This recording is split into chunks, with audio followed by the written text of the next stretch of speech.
Mr.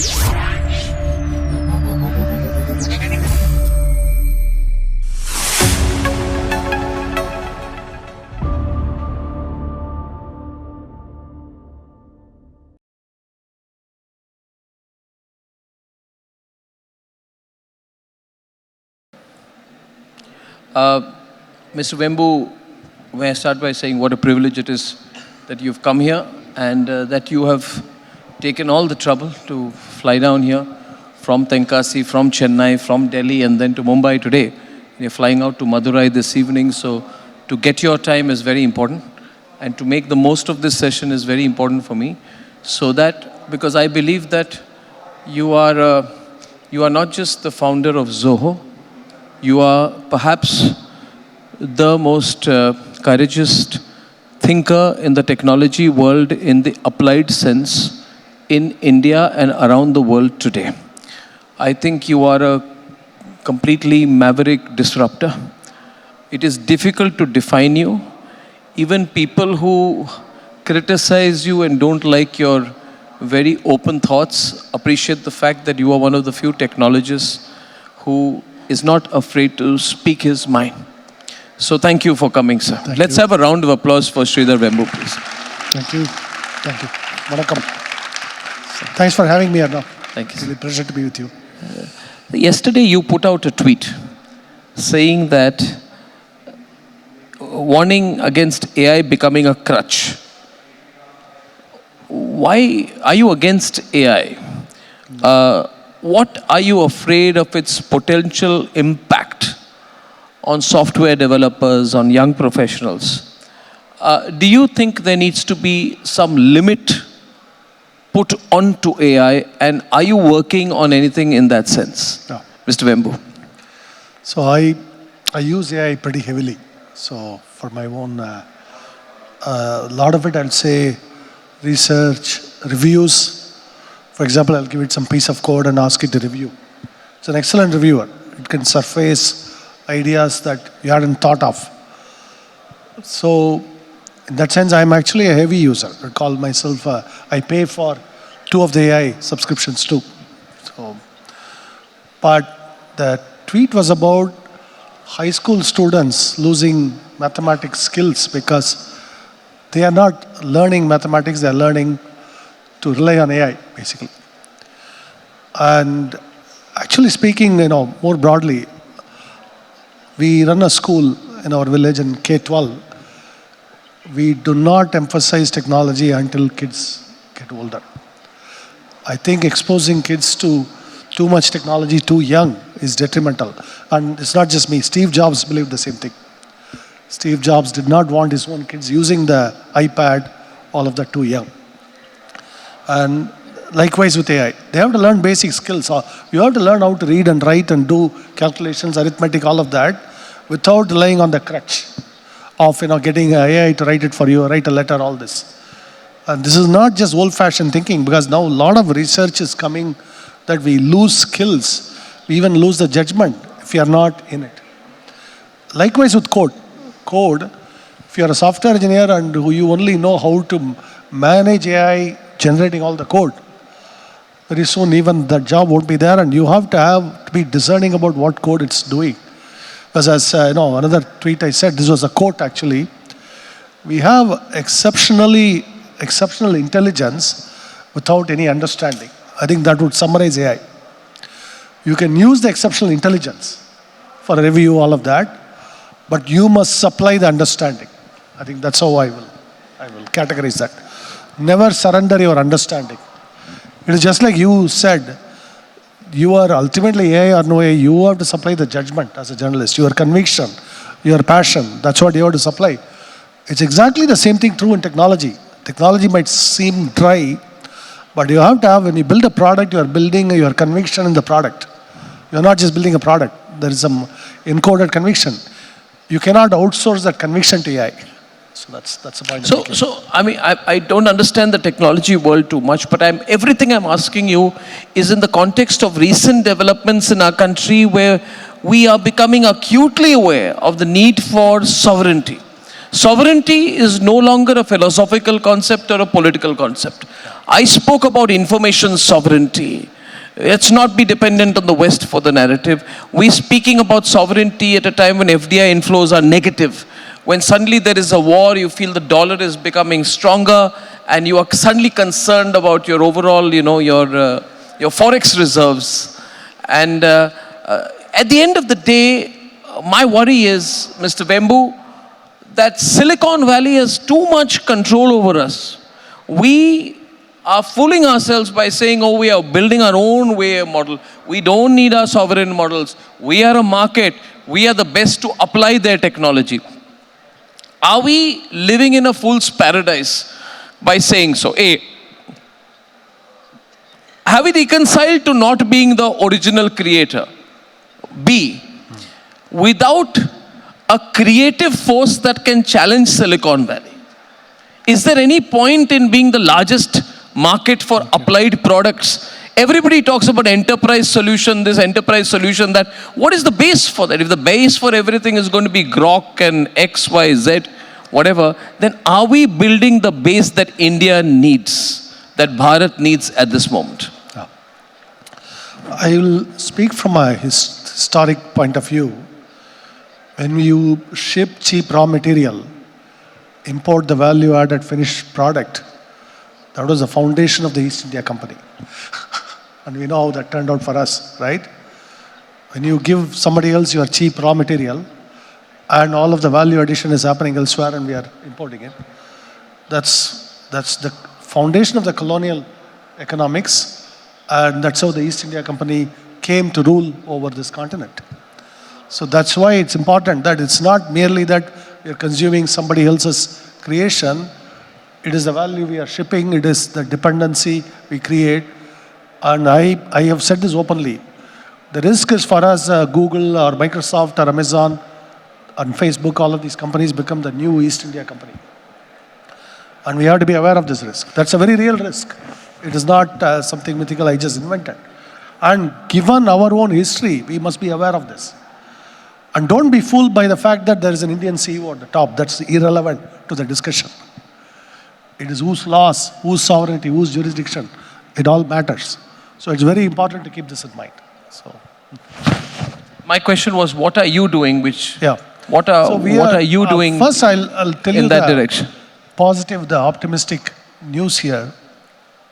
We have enough and more talent to build all of that here.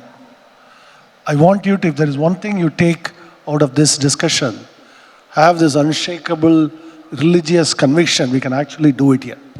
That's the first thing. Because there's a lot of naysayers. There's a lot of people, oh, we cannot do it here, this and that.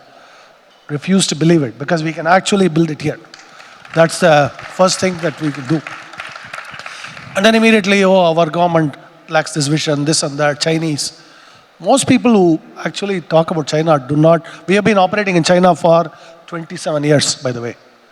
We have had an office in Beijing. Today we have about 300 employees in China. So we actually are very closely familiar with that system. We do business. We actually make a profit in China.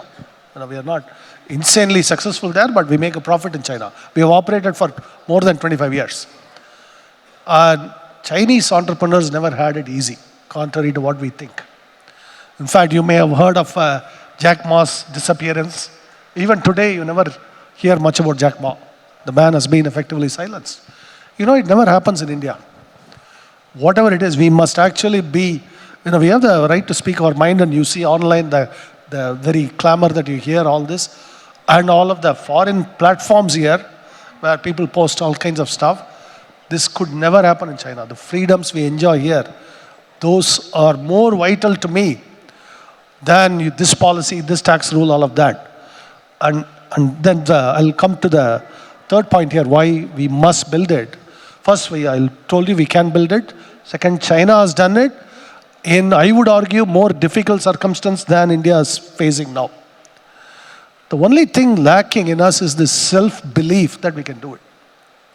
I see it in company after company. We don't aim high enough in all this.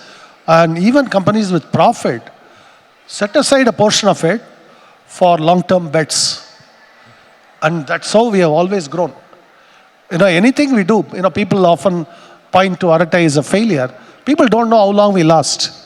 Actually, every single product we ship, every single product that makes our $2 billion revenue was a failure when it launched. Do you know that? Every single product, we only launched failures, failure after failure. We simply outlasted the failure. That's it. So that is important, actually. That's important. So we have a, nearly inexhaustible patience in this. That's something that comes from India itself. Indians are actually a very patient people. We think in millennia. So we have to have that patience, but we can build it, and the talent is very much there.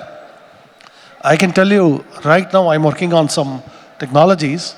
I often talk about this, on basically the nature of software development itself, better tooling around software. It's very critical technology. We have filed about 35 patents in the last 4 or 5 years. But you will be shocked to see the composition of the team. Deeply rural, mostly people who cannot actually have a fluent conversation in English, and they are the ones building this technology with me, day to day. This talent is there in every part of India. People who come visit us in Tenkasi, people who see our offices, they often get shocked that all of this local talent exists here. Is it place special? I said, everywhere in India this exists. It is there in every corner of India. You just have to believe in this, have the patience, and build it. And we can actually build AI. The key today about AI, I want to come to this, why I criticize AI. Today's AI is too expensive, not just in terms of money, in terms of energy, in terms of data center, in terms of electricity, all of it. India truly cannot afford to take that path. Even in the US, it's a major political debate right now. State after state is banning data centers in the US. So in some cases, when they are coming to data centers in India, because they are kicking them out there, they won't allow them to build data centers because the electricity prices go too high. So we have to be careful. This is a gift horse. We should look in the mouth carefully. Because data center, AI, the level of energy utilization, all of that, these are legitimate questions. I believe fundamentally there are cheaper ways to do it. We can apply our brain, we can build it. The reason why Americans are not doing it is there's a mad rush to dominate the world in this. But if you apply some patient engineering and technology, you can actually build it over long haul. That's what we are attempting to do. So where is the dependence? If you were to be asked, one thing we do not need to be dependent on the United States companies, on Silicon Valley for, because you've been very vocal about imported software stacks. This, imported compute. This has created a structural imbalance. And we can be as good as the Chinese or even better, provided we take a policy decision to make it easier for Indian companies to compete. Does the government needs to take a policy decision? Do consumers need to take a policy decision? Does that need to be social awareness towards it? Because this imbalance 10 years from now may not be good for the country, right, Mr. Vembu? So if there was one thing that you think we should start doing away with consciously, what would that be? At a level of a entrepreneur like you, or at a level of people? I'll start with your own slogan, Arnab, nation first. I think it's, too often today, we are looking at it as what's in it for me right now, short term, all of this. That's not the mindset that builds the greatest companies. Even if you want to build the greatest technology company, even in Silicon Valley, just looking at it short term never helps. You have to have the persistence, you have to stay the course, and the conviction to stay the course. What is our conviction? The conviction is we can build all of this here, and we need to build all of this here. That it has to start there. And the government now increasingly, actually in the last several years, with the Make in India program, now the Atmanirbhar, the policy direction is going in the right direction. You have to remember, it's very difficult to turn this massive ship around in this way, because we were fed post 1991. The entire consensus was the Washington consensus, globalization, all of this. Anybody who mentioned the word Swadeshi would be laughed out of the room. They would be lampooned. In fact, our good philosopher, friend, mentor, Sri Gurumurti ji, when he started the Swadeshi Jagaran Manch, people really laughed at him. And we confused Swadeshi with socialism. Very common confusion. Swadeshi just means that Indian private sector, Indian entrepreneurs, and building our own stuff. It does not mean the government owning everything. Unfortunately, we confused the two in the 90s.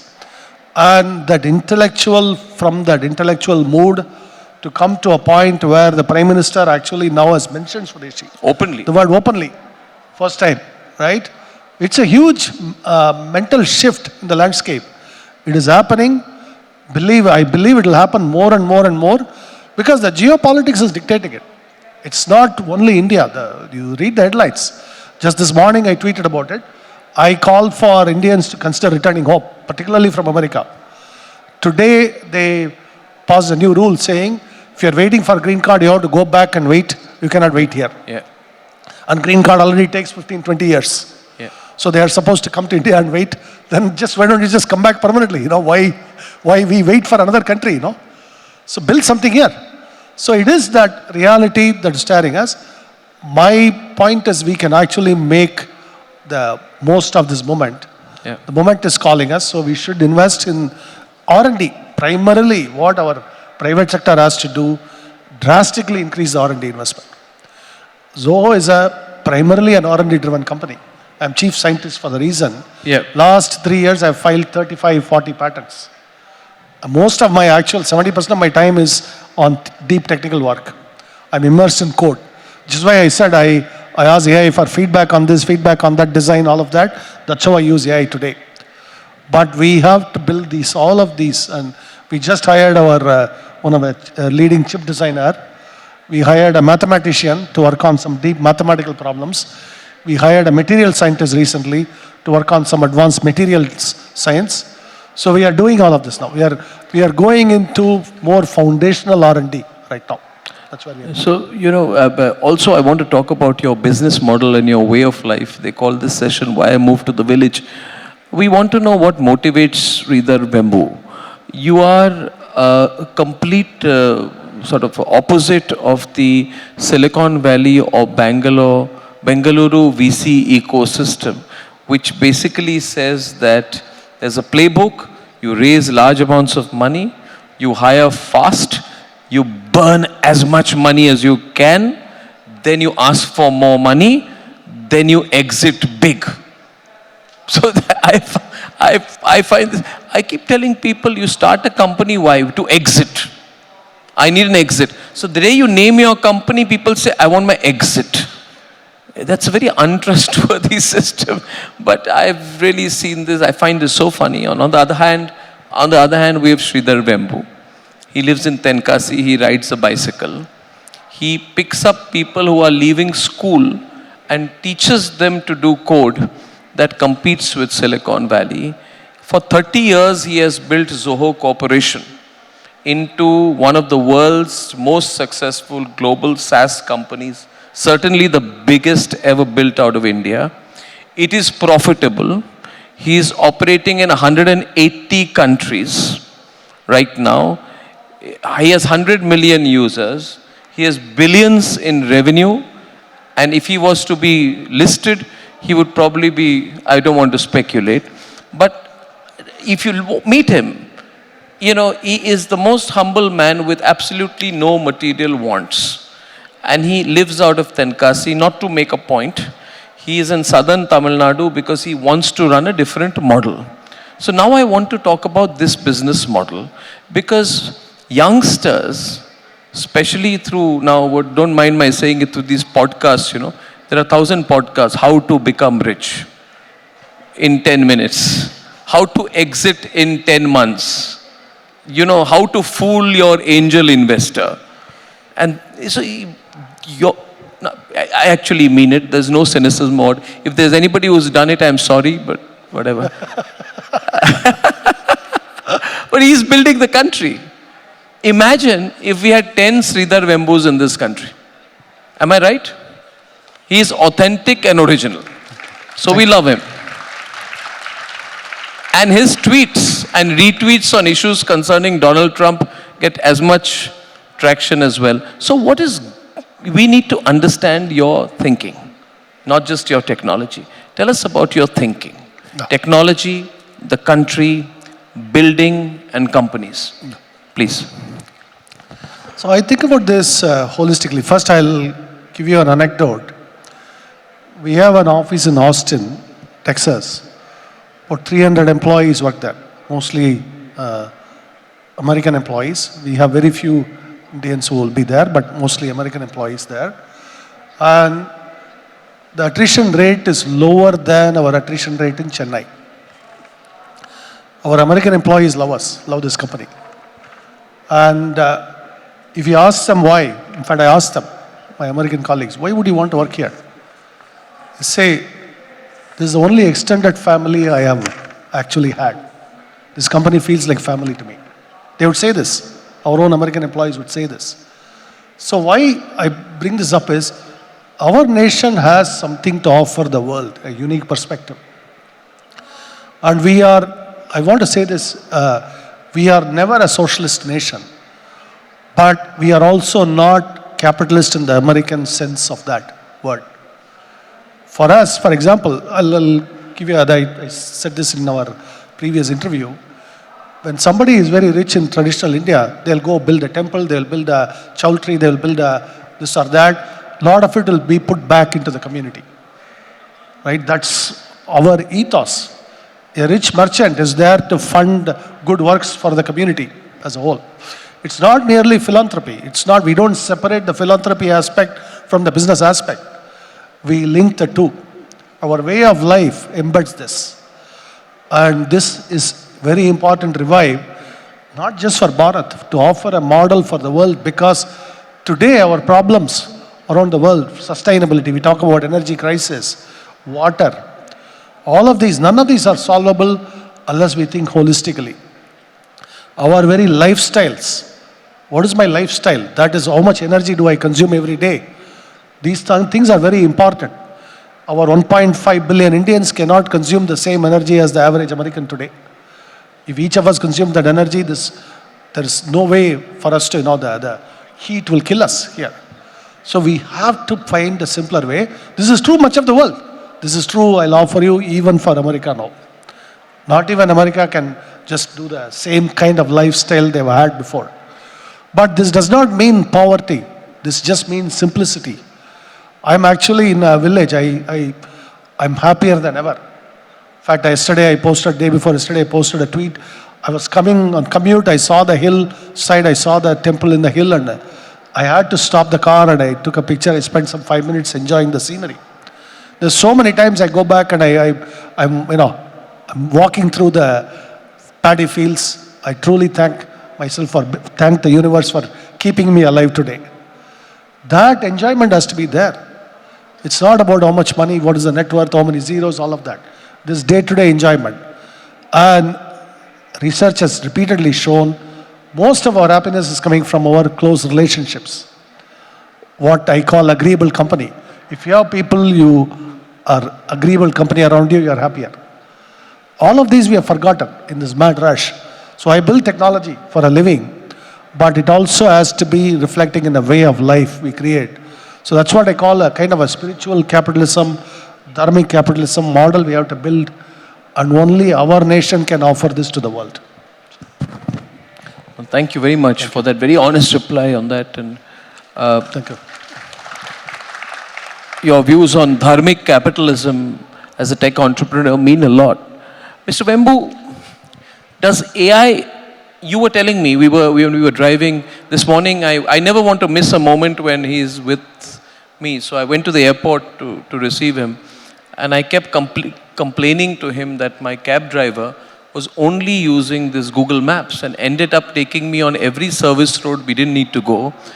And yesterday, when I came back from Cuff Parade, I was coming back to this part of town, I was taken near the dockyard, and I told them there's a sea link that Devendra Fadnavis has made.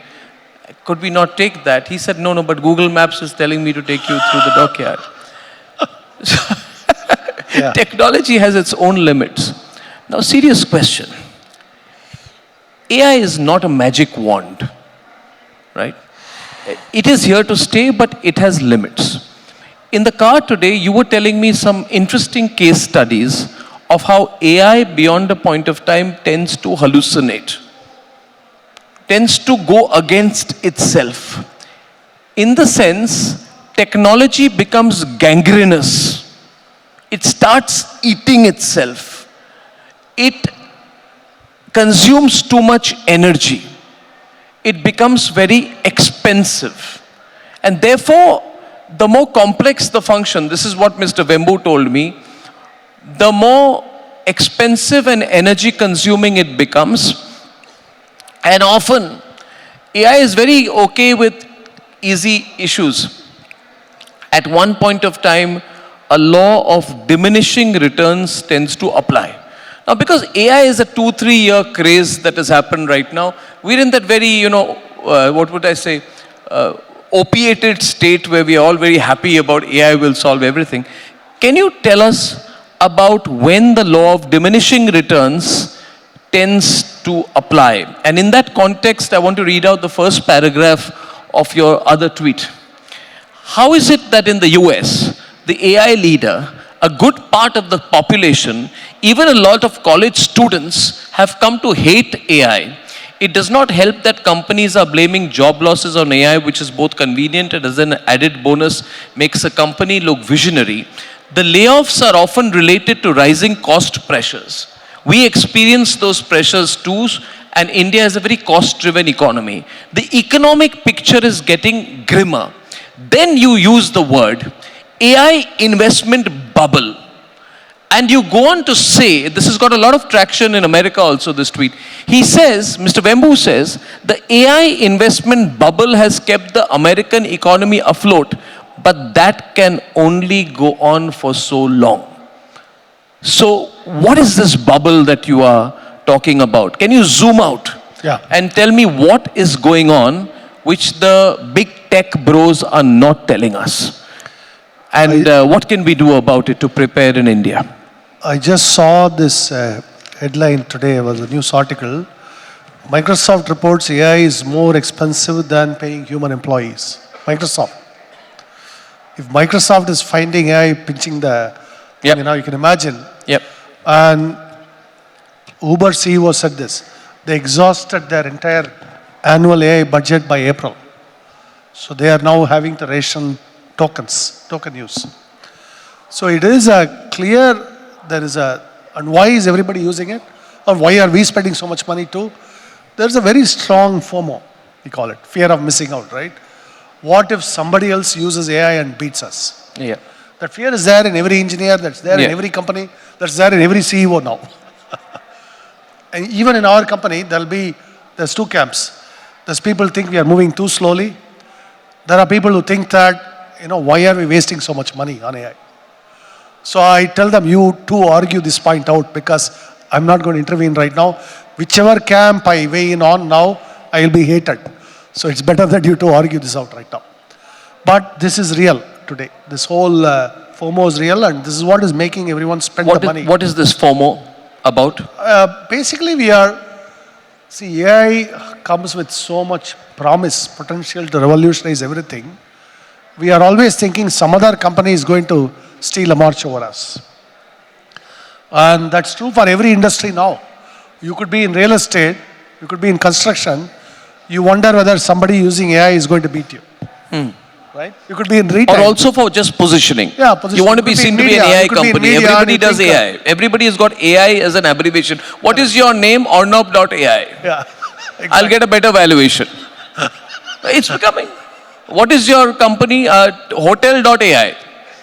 University.ai. Everybody is doing it, Mr. Vembu. You can actually use Arnab.ai with AI means all Indian. All Indian. Yeah, that's a better way. So, but that's the FOMO here. And this will not last. And I have been through... It won't last? People say it won't last because already a sense of this exhaustion is coming in a lot of people. So when... In fact, I'm seeing it even in software engineers. The guys who were 6 months ago were all gung-ho about AI, using it heavily, lot of token use, lot of code generated. Now they are saying, well, I have all this code. I didn't write it. I did not generate it. I have to maintain it, and the AI is becoming slower and slower digesting its own output. But we've seen Oracle, Meta, Amazon, Cisco all announcing these major layoffs in the face of AI. You've been arguing that all of this is being done to accommodate and service the cost of AI itself, the cost of the hardware, the cost of the servers. Correct. So your argument is that people are being laid off by companies to service their investments in AI rather than as a productivity miracle. But AI was meant about improving productivity. So let me ask you the question on productivity. Yeah. What is Sridhar Vembu doing, as much as you can say, on this critical word of productivity? Yeah. Because if we are going to grow towards being a Viksit Bharat, we have to find our own Bharatiya model of productivity. Right. So what are you doing on that? Productivity is the key to prosperity. For a given amount of time, how much work we get done, how much we produce, all of that, that's the key to prosperity. It's also the key to having free time, all of that. If we can get machines to do some of the work, we get some free time. That's foundational. But then there's energy, all of that. Energy use, all of those questions arise. I do believe we can be much more productive, even in software development, with very low energy intensity. That I believe with a conviction. So that's what is driving a lot of our R&D. We can actually make software development more productive without spending all these tokens, huge amount of energy spent on it, all of that. Now, coming to the topic you asked about the layoffs, it's actually this is not just speculation on my part. We are seeing the exact cost pressures. We have a data center right here in Mumbai. Most of our Zoho traffic either served out of Mumbai or Chennai, and we ping pong between them.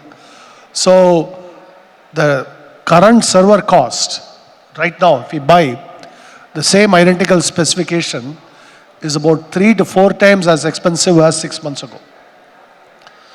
In order to serve a single Zoho user, thousands of users, we need to buy servers. Those servers, normal servers, nothing to do with AI, they have become 3 to 4 times expensive because of memory. Memory prices went up because of AI. So AI sucked all the memory, and ordinary servers became expensive. Now we are in this uncomfortable position. Should we have to raise the prices, or should we cut some other cost? So many of the companies that face the cost pressure, we are private, so we don't have to report to Wall Street or Dalal Street all the time, so we don't have to worry about this because we can take less profit. But companies that are public have to report profit, so they control the one item they control, which is payroll. So they lay off employees. This is actually the primary reason for a lot of layoffs. The cost of all this equipment, capital, all of that, the capital capex has become more expensive. AI itself has also become very expensive, as Microsoft recently admitted. These two are driving the layoffs in an attempt to cost control.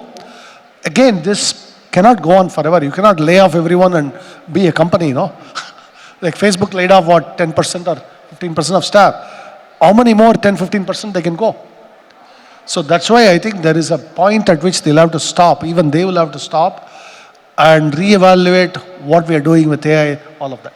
Which is where our investment in intelligence without the energy expenditure, I'm going to call it, or energy efficient intelligence. It's very possible. We are doing R&D. By its nature, it's long-term, you cannot predict exact results. Right. Whenever you invest in R&D. Yeah. But I have been working on this for last few years. Yeah. We're making very good progress. My team is making very good progress. That's about all I can say right now. Yeah. I never want to hype anything up. We hope to be successful at it. That's how I say. No, it is rumored. It is rumored that you are working on some secret projects. That's why you took on the role of chief scientist in Zoho, because you stepped away from the CEO role in January 2025.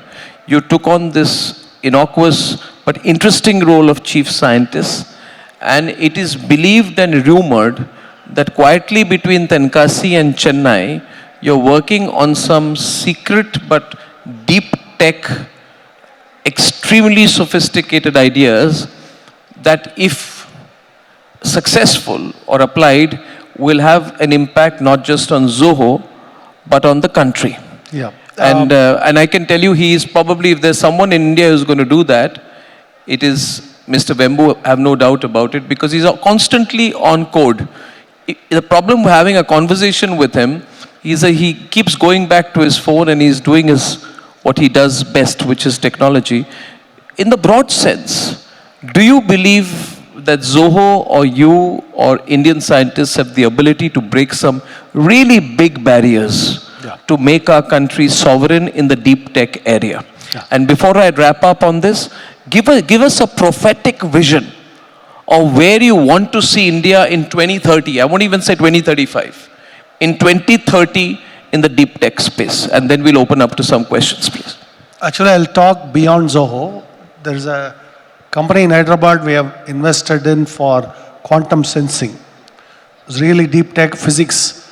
Many of the people from TAFR, Hyderabad. This is very important technology for us. And there is a company in Trivandrum that's doing next generation of the vision GPU kind of chips. Really smart people. So they're building the chip semiconductors for eventually they could turn out to be good GPU replacements for us in India. And then there's a company a founder I met in Pune, doing amazing work in lasers, all of that, right here in Pune. So I am when I see all these, I'm really energized. I feel very optimistic for our country. We want to back up the truck and invest in all of this. In fact, we have hired a person for heading up our battery chemistry research, the sodium chemistry type of thing, nanotechnology, carbon fibers. So metallurgy, we are looking at metallurgy. Why? India is very weak in metallurgy. Metallurgy is important from all the way from the humble nail cutter, I talk about it often, all the way to sophisticated space and everything. Everything is metals and materials, atoms. So the way I joke about it is, we have to pivot from bits to atoms. Bits to atoms. So that's where we are heading right now, as a group. Yeah, thank you. Well, thank you. If the organizers wish, we could open up to some questions. Any of you would like to speak to Mr. Vembu on anything? We'll throw up some questions. Shall I do this? Is there a mic? We'll take a round, please. Does anyone have a mic? Yeah, please. We'll take a few questions, please, Mr. Vembu. Thank you. Hi. Sir, it's great pleasure to see you, and Arnabji, great to see you too. So I have a question, since we are now talking about the data, AI and other things like that. Now the India has recently introduced the DPDP Act, which is one of its kind. Earlier, Europe had that.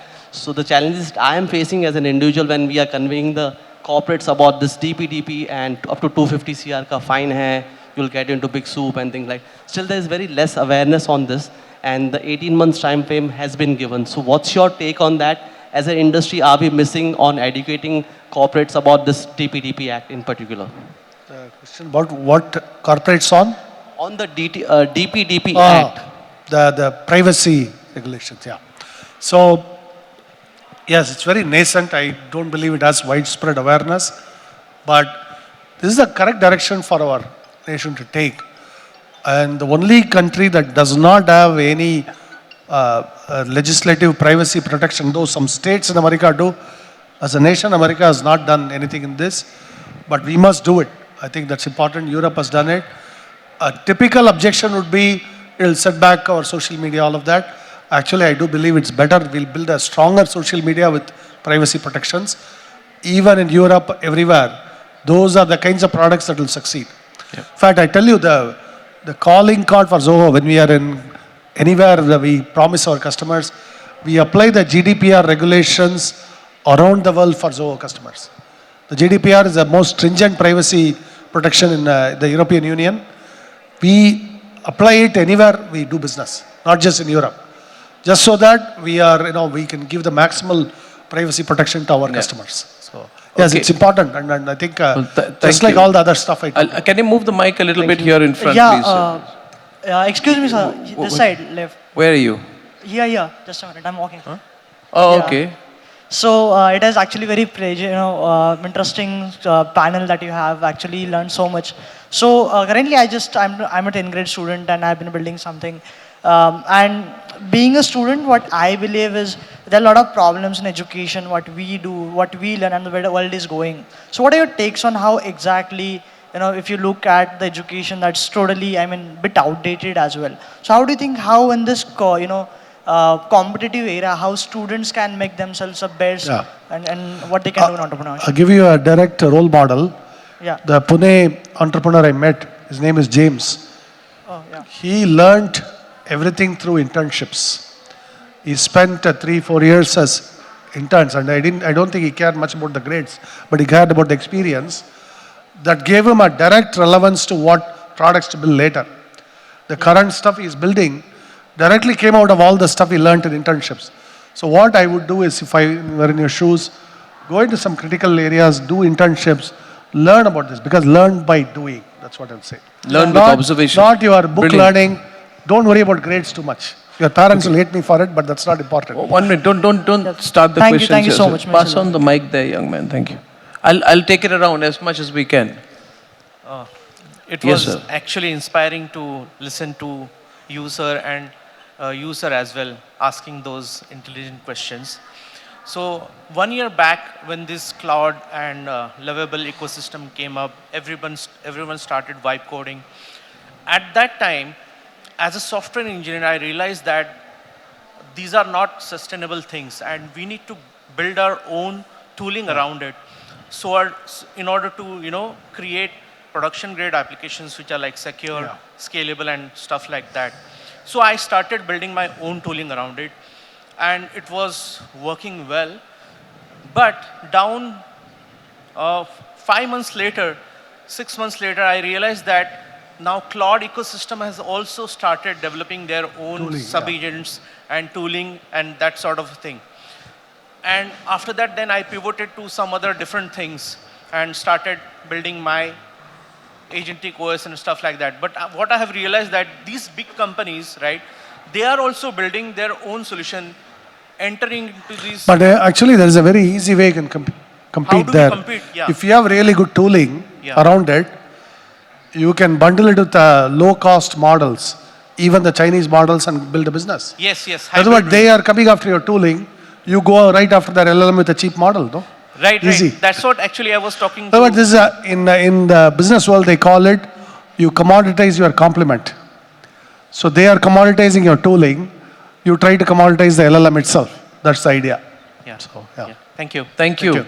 Thank you. So many questions, my God. Where is the mic? Somebody has to push the mic back and forth. Let's go towards the Arnab. back out there. Let's pass the mic towards someone right there behind. Yeah, you, please.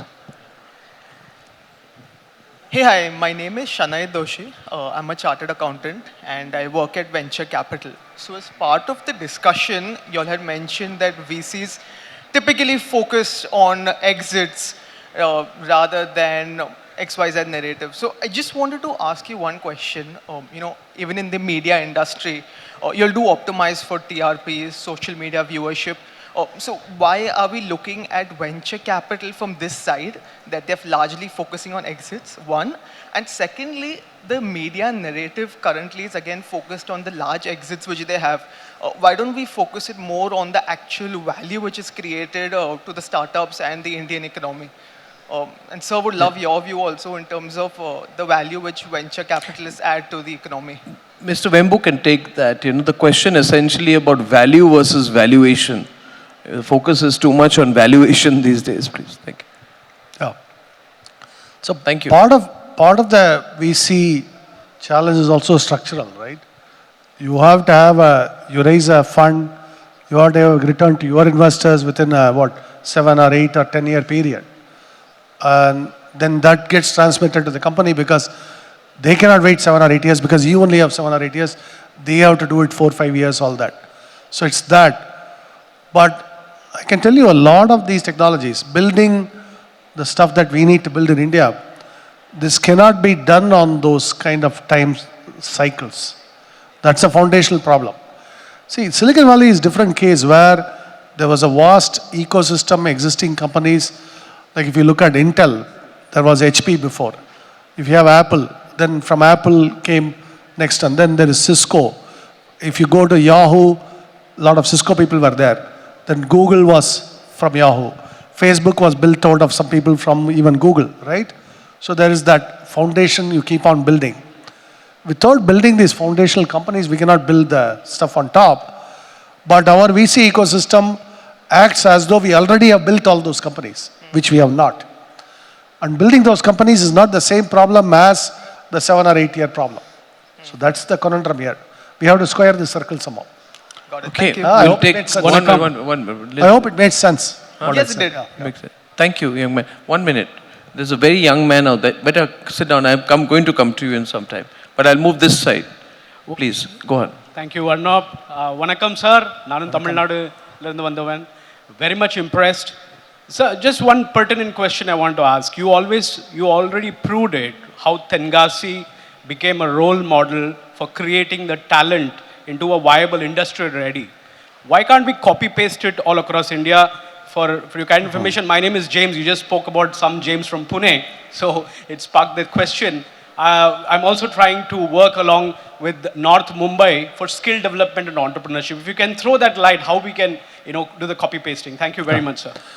I would avoid the word copy paste because it is actually not a copy paste problem. Every single place, you have to decide first of all what you are going to build there. Obviously, everybody cannot be building the same thing. We do not need 800 districts of India building only SaaS companies. We also have to build materials, metallurgy, and all of that too, right? So that's where this nature of the problem is different. There are certain philosophical approaches we can borrow, which is you have to first invest in talent creation. We have to create some activity. From the activity you learn, try to make it pay its own way over time. These are some of the ingredients. And we can actually do this. In anywhere in India we can do this. I've met people in small places for example, we have recently started a training center in Sambalpur in Odisha. So there's a lot of talent there in Odisha. We have started there. One of our managers was very interested.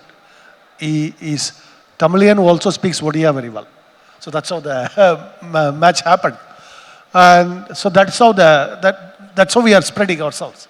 When we find somebody passionate, we say, okay, you go build it there. First build a training center, then inject them into our broader ecosystem. Yeah. Then slowly discover the passion, what we can build uniquely here. So that's how I'd say. Yeah, but you have built a profitable global company without a single rupee of venture capital. So both the Silicon Valley and Indian startup playbook rejects everything of how you have built your company. So you have started something which can be done. You're giving people the feeling you can do it in your own way. I mean, nobody would believe. I'm surprised there aren't people who are, I'm sure there are a lot of people being inspired by you by the minute on that, Most businesses are actually bootstrapped with friends and family money. Most businesses that exist actually do not have any venture capital. It is just that the question is what happens after you achieve some profit. If you have a vision to invest, you can grow. Yep. The greatest entrepreneurs came from that kind of a vision to grow, how to grow. It's not that, not a lot, Yep. A lot of people achieve the initial profit, but what do they do with the money? That's the key. So should we take a couple of more questions here? Yeah. My God. You got the mic. After this, I'm coming to it. Okay? Yeah. The reason I wanted to ask a question was I noticed only men were asking questions and women were not getting a spot. No, there's no intention here, ma'am. But anyway, I had to snatch the mic to speak. Hello, my name is Mona. I'm a professor of practice here with the University of York, Mumbai. And I had a question.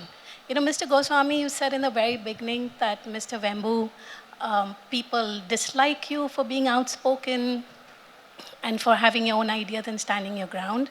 In relation to that, how do you navigate empathy and integrity in today's day and age of AI and quick world thinking?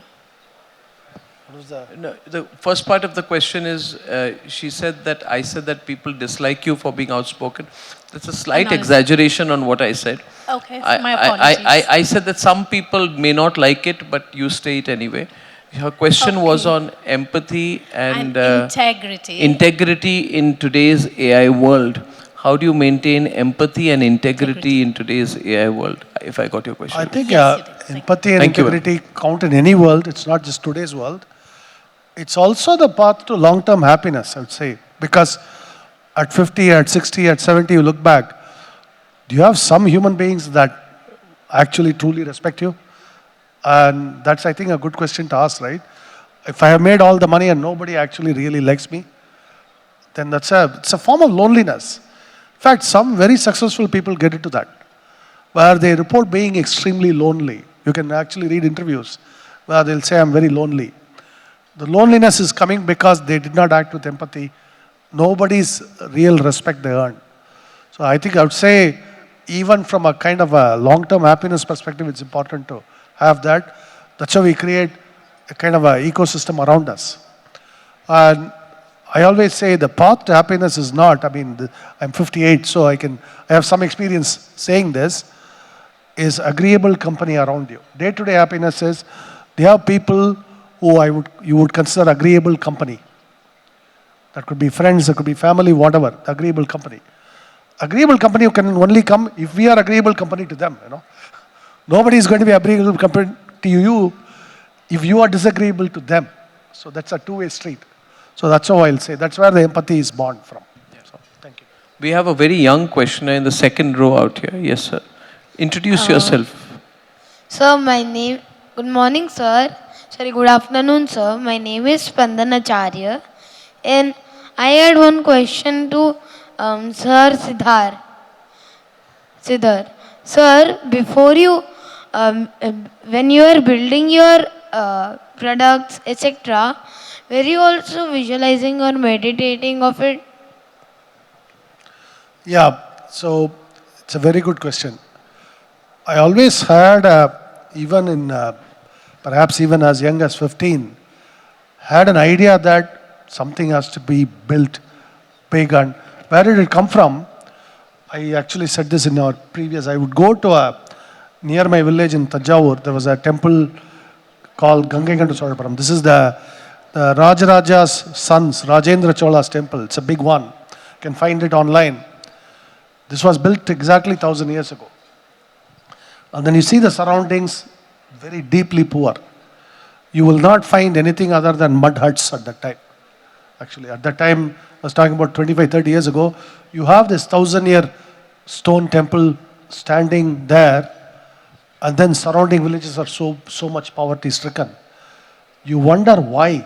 How can it be that our forefathers, our ancestors built all this, and we are wallowing in so much poverty, right? In fact, the temple was abandoned at that time. The ASI, the Archaeological Survey, was not conducting any pujas. It was like trash heap strewn, all of that. This beautiful temple. Now it has been restored, I'm happy to say. So it would give me this idea that first we can build these kinds of things. Some of our ancestors did, we should be able to do it. But you have to have the determination. So that was the vision from, in a way I would say, like all this stuff we do came from those thoughts. So it's important to actually have those thoughts. Those thoughts lead to action. So, good luck to you. Thank you. Wonderful. It's a great question and a wonderful answer. Sir. I have a soft corner for Sardarji. You should ask a question. I'll explain why. Go ahead, sir. My very first business that failed, my dear friend was Sardarji. We started a business together. So that's why I learned a lot from this. That's why I have a soft corner, I said. Yeah, thanks a lot for the honor, sir. Yeah, I'm being honored to ask the question. Like, you rightly mentioned in your topic, like in America, the family work really well. So I'm being a startup by Fixing Dots. So these generation, Gen Z, we have seen a lot of changes the way they work. So what is that one mantra you give for the Indians? Because India is what we are going to build. It's going to be the future. So what is that one mantra that you give us so that we keep and the attrition goes down? Yeah. Thank you. I think at least I can tell you what motivates me. See, money does not motivate me. I mean, look at my lifestyle. I don't need more money. I don't need. What am I going to do with money? But what motivates me is we have to build this nation. We have to build every one of our districts. We have to build every one of our villages, our towns. We have to build infrastructure. All of this only is going to come from the entrepreneurial energy we unleash. So if we keep that type of a goal, that's like a religious passion, then any kind of obstacles that come our way, that disappear. So have that burning passion, something in your head. That's That's your long-term North Star. You keep on going towards it. That's your God, so to speak. Then we can build it. Thank you, sir. Thank you. Thank you so much. Okay, we got how many more questions? 2, 3. Come on. I have been accused of gender bias. This is the only thing that was left in my life. So I will go to a lady right there at the end, please. No, she has put me on back foot now. Please, ma'am. Ma'am, please take the mic to the lady in maroon at the very end, please. Thank you.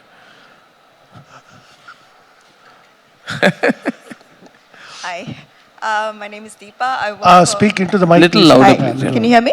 Yes. Yeah, so my name is Deepa. I was very, inspired by your hearing about this.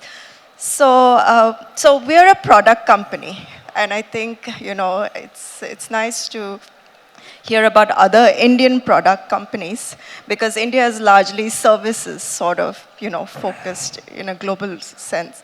So, but how do product companies really survive in the long term? Because unless you'll always run out of money, or, in the sense there'll always be a better Western competitor, for these kind of products. So, I mean, what's your take on that? Why do you assume that the Western competitor has to be always better? Oh, it's not. We can build a better product. Yeah, it's not. But the perception is there. No, and you can't. Actually, if you challenge that assumption, and if you start with the premise we can compete with them, so we can do it. But people don't buy that, there's still a perception. So initially they won't, obviously. So what you have to do is, even in the West, even in America, there exist companies that will take a chance on a new kid on the block. The reason is they themselves are a new kid on the block. They themselves don't have a lot of money. And established companies are not going to serve them. Right. They don't particularly care for their business. So I used to tell our people 25 years ago, we are nobodies, only nobodies will do business with us.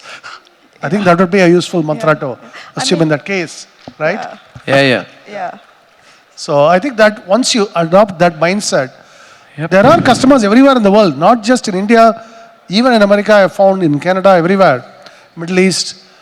There are companies that will adopt products from a relatively young, unknown player, simply because that's all they can afford right now, for a very prosaic reason. But still, that's business for you. That sets up the foundation. You can build on it. That's what I'll say. But it should be on the base of product, not just our margin on cost. Our competitiveness should not be just cost. Correct. Yes. But it can also be cost. Can also be cost. Can also be that. It ends up being cost. Because, It's partly, but over time, people will come to see your value. That's what I'll say. Now, we actually, in our Zoholics events, like this week, hold events in the US and India too, of course. Now, I would always tell, this was 15 years ago, I would tell, I know we may not have been your first choice as a vendor, but we are going to earn your trust. We will become your best choice, I would tell them. That's That's values. Okay. Question, please. Ashwin, go on. Can we have the mic there, please? Mr. Vembu, Mr. Goswami, thank you for this moment. 2 quick questions. Mr. Vembu, if it weren't for AI in this decade, what was the Zoho roadmap going to look like without AI? And my second quick question is, you've named your AI as Zia. Tell me all the names you rejected before you came to Zia. Zia is just Zoho Intelligent Agent. Zoho Intelligent Agent, and we shortened it to Zia. Actually, only in India, people had misgivings about the name because, there was a Pakistani dictator named Zia. But I said, look, we cannot always keep thinking about somebody in the 70s. Zoho Intelligent Agent, think like that. That's what we used to tell jokingly. But, so that was the only name because we had it as Zoho Intelligent Agent and that Zia suggested itself. Now, your other question, if we were not for AI, right? Actually, some of the technologies we have been working for software, productivity, all of that, predate AI, but AI has a role to play in this because AI's role is now to make us more productive in the end. So, and he talked about the tooling around it, right? So there is the way I'll technically describe is, you have an AI, LLM, and you have the agentic stuff. What they call agentic, the agent is really a piece of software. Those two have a boundary in between, transfer. that boundary can be moved around.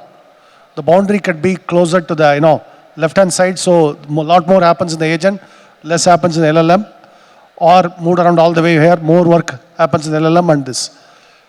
This boundary has some interesting implication for cost, energy, efficiency, correctness, all of that. That's really what we are working on a lot. So it's tooling. What you said makes a lot of sense. Yeah, I'll take one more question. This is a record-breaking session because usually sessions break out when there is lunch. This time lunch has broken and people are at the session. This is the first time in the history of any event where lunch has stopped. Deepak, sorry. Everybody's left lunch and is here. Isn't this brilliant? And they are here because they believe in you, Mr. Vembu. They are here because they believe in you. For what you've done and your own story, there should be a movie made on you. We have a long way to go. No movies. There should be a movie made on you. Maybe we'll get Vijay. No, not Vijay. No. Now we can't get Vijay. Somebody else has got to play Sridhar Vembu in the cycle. It'll happen one day, I predict. It'll happen. Okay, we got some. We are only as good as the technology we build this year, next year, okay? We could still go out of business. That's what I wish a politician ever spoke like that. A politician never says, I'm just as good as my last election. Okay, we'll take one or two more questions. There's a really enthu guy out there. Come on now, quickly. We'll take 2 or 3 in a go. You'll remember, right? Yeah, okay. Yeah, thank you so much, sir. So my question is, we don't have ground-up models. We don't have ground-up chip. I myself, being the founder, I built a services company, grew it to 800 people, 25 million revenue. Building a product. And where I really not able to compete is in US. My competitors have access to better models. They have access to better hardware, which I don't have. So what do you suggest to somebody like me sitting in India, sitting in Mumbai? I clearly know what problem is. I have a better solution, but I don't have access to, better models, or I don't have access to Anthropic. Or actually, have you tried the Chinese models? Yes, I tried Kimi. They are quite good. They are quite good, sir, but still there are challenges. Yes, we have alternative of Kimi, Mini, Quinn. What I would suggest is use that limitation as a strength, because use those cheaper models, build a harness around it to make them perform better. See, we have to come up with creative solutions here. And we are doing it in Zoho too, by the way, the same thing. Reason is, those state-of-the-art models also are extremely expensive. In some cases, if we put that model along with our product, the model's cost will be much higher than our product. Then the customer is wondering, hey, am I paying you or am I paying the AI company all of this money, right? So you have to find creative ways. Yeah. But actually, I'm optimistic. The smaller models are getting better and better. Yeah. With creative harness, pushing the boundary, what I said, between the AI and the agent, you can actually create some innovation there. Okay. That's what I would say. Last thing, sir. I have to go to next question. Okay. Thank you, I sir. have to go to next question. Okay, now 1 minute. How do I decide? Mr. Vembu, you want to decide? I've been accused of gender bias, age bias. The lady here, the last word. Okay, I'll please. give her the last word. Come. You're there in the front, please. Yeah. Go on.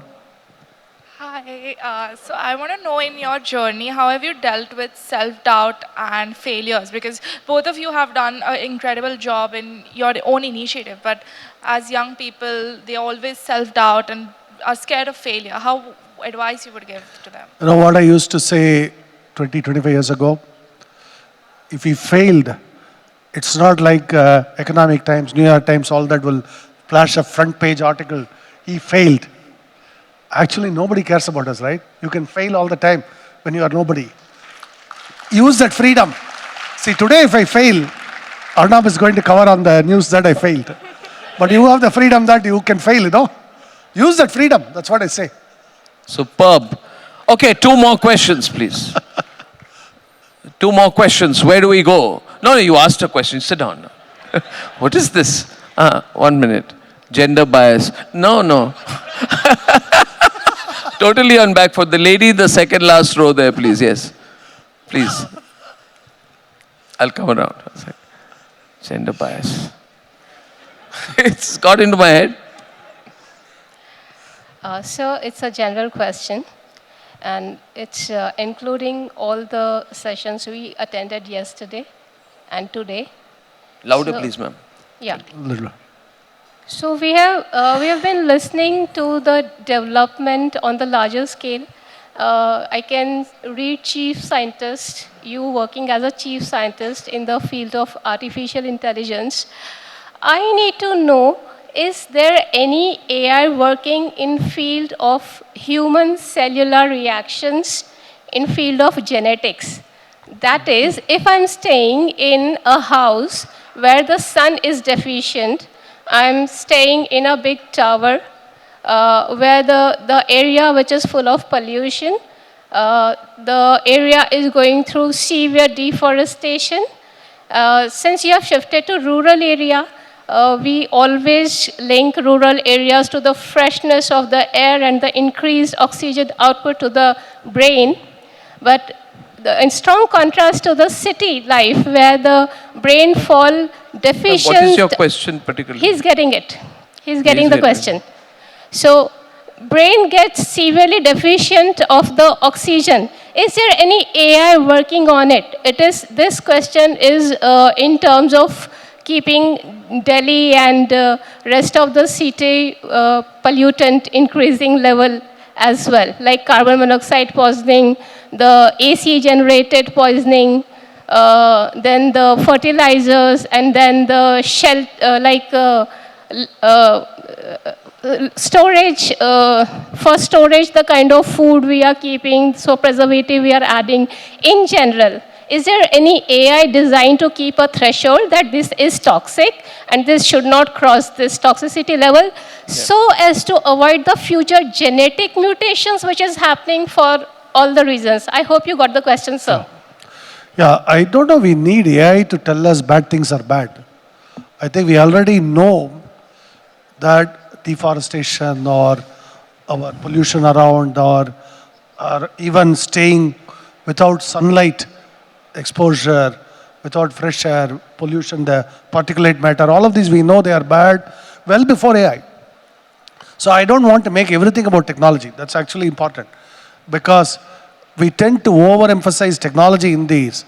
Technology is not, I don't believe, throwing more technology at us is not going to solve this problem. It has to come from, we have to rethink our own, for example, I have often said, in the Indian context, we have to rethink our urban planning. Yeah. Singapore does it well. Mumbai can do it better. Bangalore can do it better. Yep. So we have to rethink, plant a lot of trees. Singapore is actually a very livable, pleasant city, in spite of being very densely populated. So we have to learn from these lessons. But Singapore did all of these well before AI. Which is why I don't want to make everything about AI because there's already enough hype about AI. I don't want to add to it. Yep. Okay, one at the very corner there. Yes, please. Yeah. Arnab, hi Sridharji, good to connect. I'm Abhinav. Closer to that. I'm Abhinav. I'm one of the founders at Fluid AI. So we automate, using agents, we automate everything from Hindustan Petroleum's refineries to a lot of global banks. My question is, the battleground was earlier a lot around, frontier models, having the best frontier models. Now it's moved one layer up, which is who has the best agentic harness, the best layers around that. So is it that companies like Zoho today are focusing around the harness layer? Is it that getting the best harness out there? And secondly, as a SaaS platform, right, is it that your teams are constantly innovating, saying that how can we make a Zoho CRM or a Zoho book such that people don't even need to log into it? Is that the vision, that it just handles everything? Yeah. So on the first one, the boundary between AI and the agent is moving around. We want to push it so that it's much more energy efficient, resource efficient to push the work to software rather than to AI. That we are working on. That is a lot of our work. The end user will still see a fluid conversational intelligence. But that does not mean we are burning up a lot of expensive tokens. That's the trade-off. Which comes to the next question. The same ideas, the AI becomes the UI.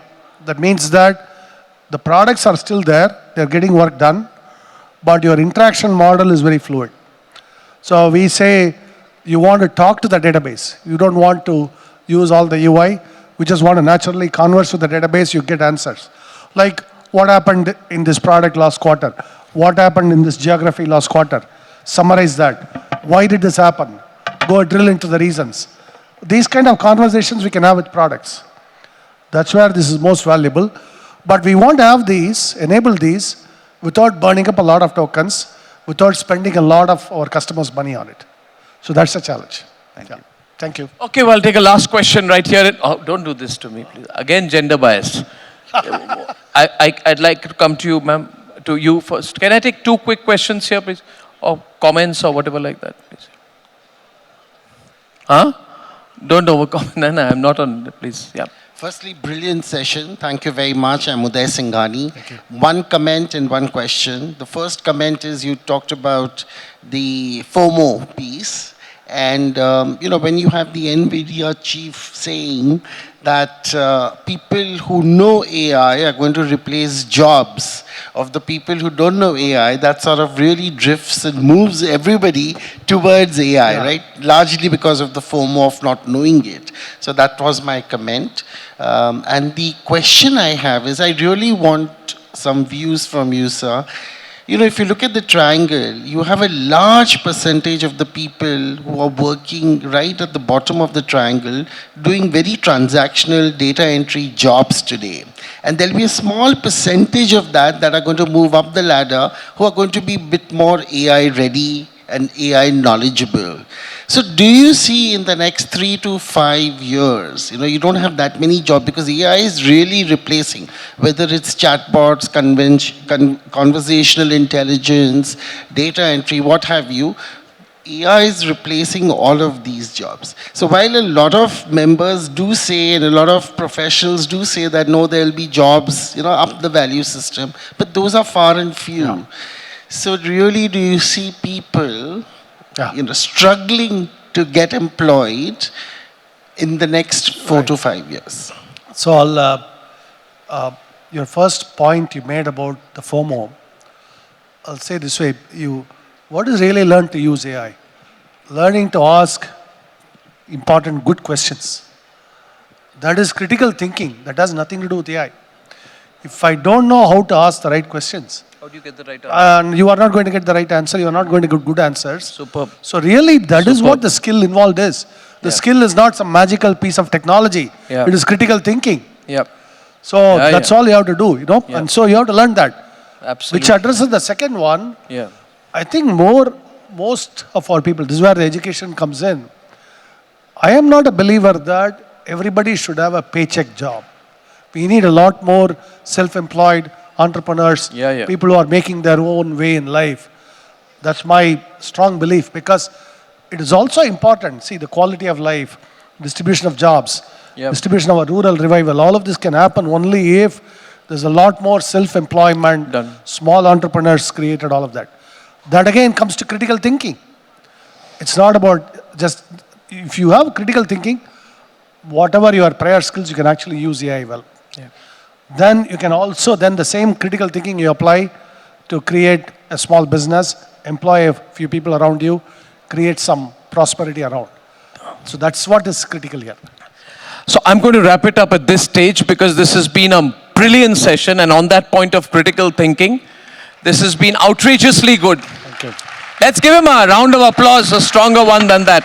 Thank you very much, Mr. Vembu, for being an absolute visionary and for being just so original with everything. To the original man, the OG of Indian technology, Sridhar Vembu. Thank you very much, sir. Thank you.